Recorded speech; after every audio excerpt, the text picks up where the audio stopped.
All right, everybody. There's the smiling face of Coach Calvin Everett.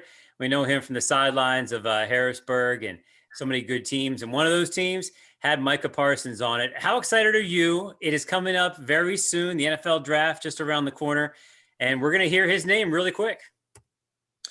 I'm extremely excited. I can't wait till tomorrow. This is big for our program, for our school, for Micah's family, for our community. So I'm extremely excited. It can be transformational for all those places that you just mentioned. What is the way that you think we're going to talk about this? I mean, we're sort of looking down the line a little bit. How big can this be for your program, for the area, and obviously for his family? I mean, sky's the limit in terms of how big it can be. I mean, it gives the youth in our city and in our community and programs so much hope and so much inspiration. It's big. So let's go back a little bit. He came to your program midway through his high school career. You had heard about him, you'd seen him, but then he comes to practice. Do you remember what that was like the first time you really got to see him in all of his athleticism up close? Yeah, I remember the first day of practice. It was quite a day because, we're trying to figure out what are we going to do with Micah. I mean, we're midway through the season. Where can we put him? So it was interesting, but, after talking to him, I'm trying to just get a feel for him and where he wants to play and, his overall idea of playing football for us and things like that. And the one thing that struck me the most was that, he wanted to do everything. He's like, Coach, I can punt. Coach, I can kick. Coach, I can play wide receiver too. Coach, I'm a running back. I can run the ball. And it was everything. I'm like, come on, give me a break, Micah. Give me a break. And, we were hurting for a punter. We were hurting for a kicker and just looking at his size and speed and all that. So we gave him a shot at running. So we gave him a shot at everything. And the rest is history. Did you think that it definitely was going to be defense, though, for him at the next level and then the next level after that? Honestly, Micah could have played offense, at the next level, in my opinion, without a doubt. If his sole focus and attention was to play offense and be a running back, there's no doubt in my mind that, we'd still be saying, the same exact things about Micah, if he played offense up at Penn State. I mean, I see Larry Johnson in him, man. I'm telling you, he's got that size and speed. Absolutely. Absolutely. Yeah. Now when it's coming to this time period and the excitement's there, what are your players saying? I know you guys are starting some workouts and stuff like that, and are at least looking forward to next year. What do you guys talk about when you're talking about Micah? They're excited. A lot of the kids don't necessarily know him personally, but they've heard of him and some of them may have met him here and there. But the kids are really excited. Like I said, Micah's an inspiration to all the youth in our community and in our program. I think everybody changes as they get older, certainly between 16 and 21. I mean, we all change a ton. Tell me how you think he's changed the most, because you're still in touch with him, and maybe how he's changed the least. I think he's matured a lot. As with all 15 to 21-year-olders, you're going to go through that period of maturity, and Micah definitely he matured a lot. I think the one thing that hasn't really changed is the fact that he's just his athletic ability. I think that's something that definitely hasn't changed. Do you think he needs to go to the right place and the right kind of coach? There's different coaches out there, players coaches. There's guys that are kind of disciplinarians. Does it really matter? Will he take better to one kind of coach, do you think? I think Micah, I think he'll adapt.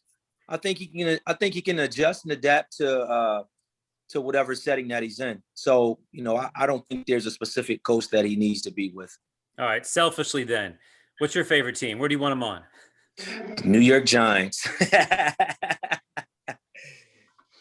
Just put him with Saquon and say that's good enough, right? Absolutely. That will be that'll be the best of both worlds right there. Man, okay. I think everyone's got their favorite team, and they're like, he would fit in pretty well. He fits in well everywhere. I think it's been great. His interviewing has been off the charts. He shows his personality. He's always had a lot of personality. I knew that from just interviewing him back in the day.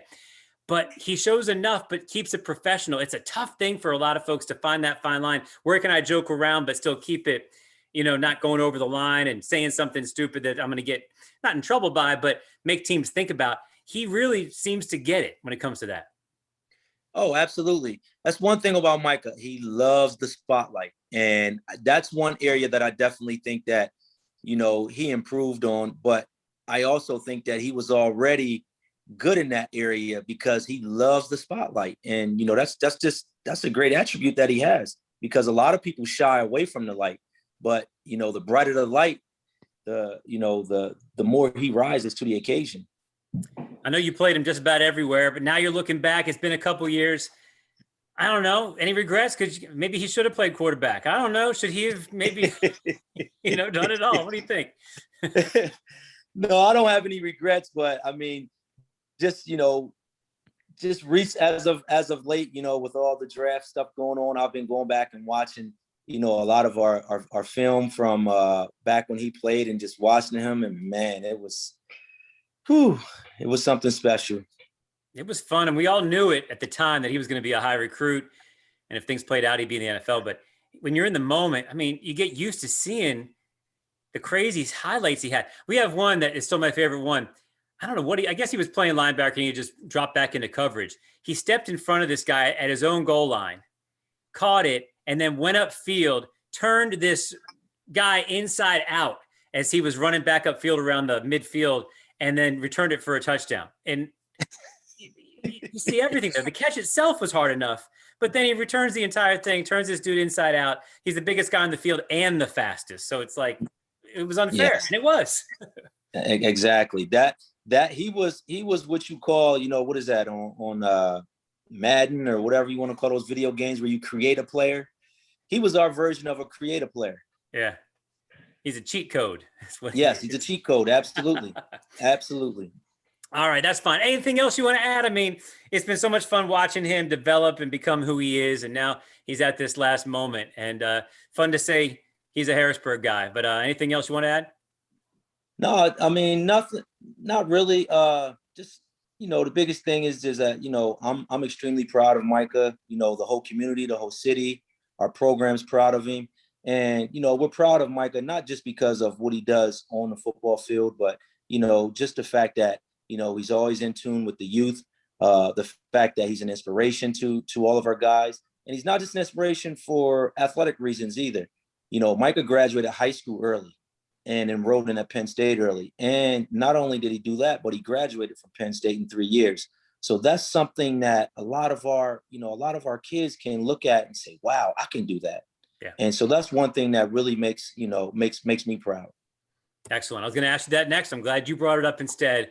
When you can show that it's important to be more than an athlete from someone who's known for being an athlete, hopefully it hits them even harder. And that's a great example. All right, Coach Cal, thank you very much. I'm going to stop the recording now and we'll put this on the night.